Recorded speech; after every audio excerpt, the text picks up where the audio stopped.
nandito naman ako. So ito yung kinuha ko noong nakaraan, yung ayan, ito yung mga kawayan. Yan, gumawa ko ng para katayan ng aking grips, kasi magtatanim ako ng grips dyan. Ako lang gumawa niyan. So, ang topic natin ngayon ay ito, paano itong kawayan hatiin ko to siya ng apat ng sabay-sabay. So didiskartehan natin yan. So ang unang gagawin natin ay gagawa tayo ng cross. Paano? Papakita ko sa inyo mamaya. Ayan, discarte siya. Ayan, gumawa na ako ng cross. Ayan, cross. Kung para saan yan, mamaya malalaman mo kung paano. Malalaman nyo kung paano. Ayan, ito. Ayan, kinuha ko yan. Nung isang araw, kinuha ko ito. Kalating araw lang nakuha ko na ito lahat. Kalating araw lang nakuha ko na ito lahat. Ayan. Ayan, sa tulong ng aking kalabaw. Ayan. Kung paano, panoorin nyo yung unang video nito.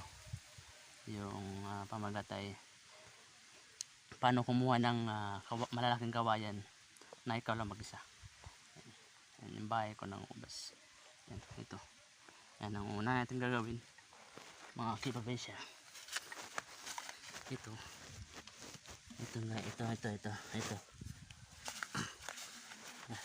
ito hatiin muna natin ito sa apat. Hatiin sa apat na ganyan. Ayan lang, pakita ko sa inyo.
Ayan, hati na sa ng apat.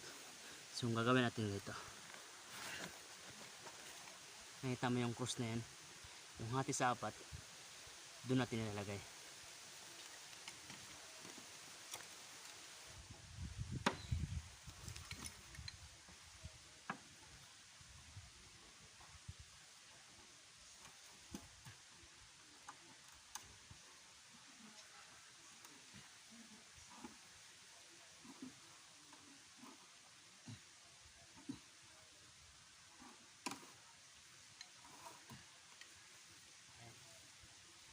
So nailagay na natin mga kaprobinsya yung isang buo nito, ihilahin natin papunta ron.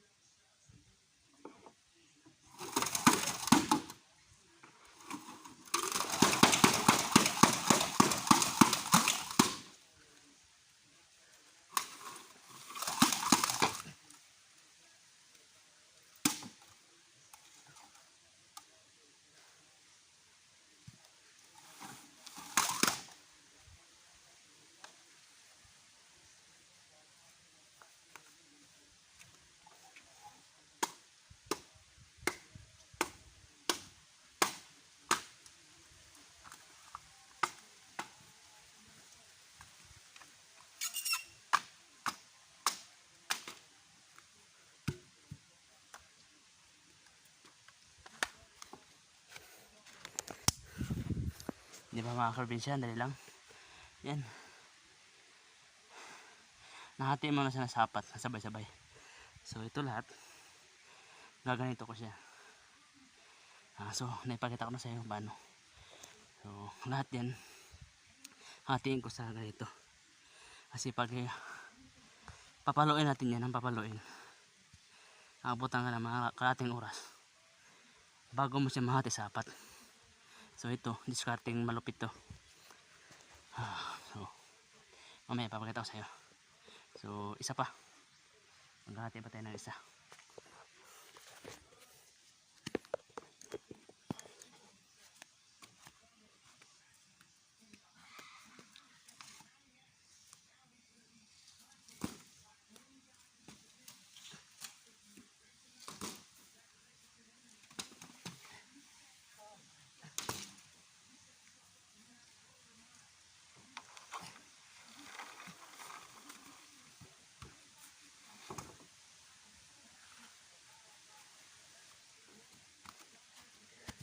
Yan, maghahati na naman ako sa apat.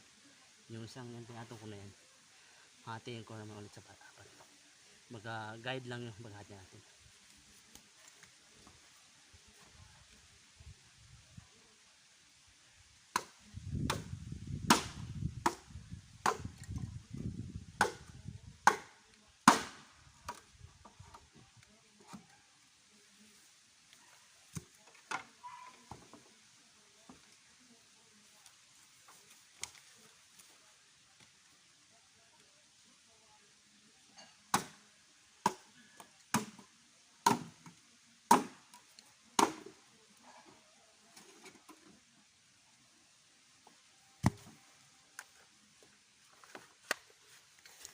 Yan, nahati ko na sa apat. So lalagyan natin ulit, isasalang natin sila ulit nun.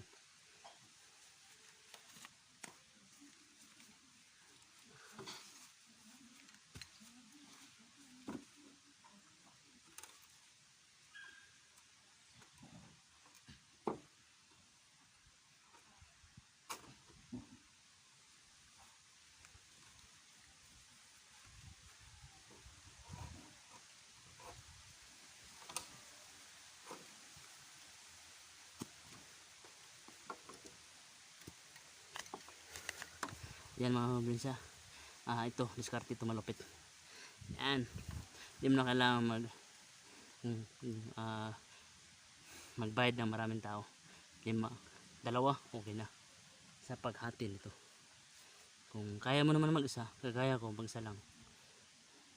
Ito lahat maghapon gagawin ko. Para bukas, ipapatong ko na lang siya dun. So, isa pa.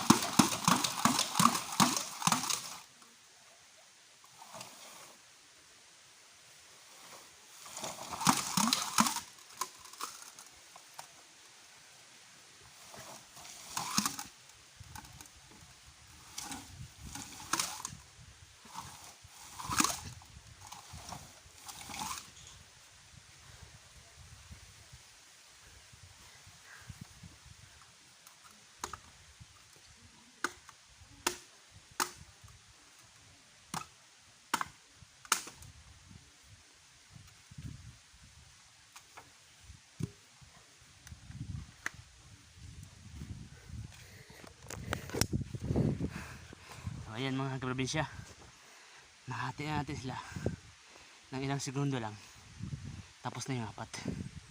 So bukas may ilalagay na natin yan dun sa taas, para dun sa bago tayo magtanim ng ubas, purma na siya sa taas. Ayan, lahat ako lang gumawa niyan. Nakakapagod lang, pero madali ang trabaho. Hindi katulad yung nakapalo ka ng palo, palo nakakangalay dito sa kamay. So ito, discarding malupit, madali ang trabaho. Kaya papakita ko sa iyo mamaya na tapos na to lahat. Sige, kasi tanghali na rin. Kakain muna. Kakain muna ako mga kiprobinsya. Mga kiprobinsya, nailagay ko na pala lahat. Tapos na. Itong isa, hindi pwede kasi ang pangit yun. Yan. Nagabutas-butas siya. So, nailagay ko na siya lahat. Ayan. Naipatong ko na. Ayan. Naipatong ko na siya lahat. Kaya lang, ang problema, kulang siya. Ayan. So magpuputol ako mamaya siguro. Pagputol ako mamaya, bukas kukunin ko. Huwag nyo palang kalimutan na mga K-Probinsya na mag-subscribe sa akin channel. At saka bukas yung part 3 ng episode na to, yung discarding malupit ulit, nakukuha ko bukas ng kawayan. 8 piraso na ganito na mahaba. Madali lang yun, di aabot ng alas 10 yun. Nailagay ko na yan dito. Huwag niyo kalimutan ulit mag-subscribe. Salamat.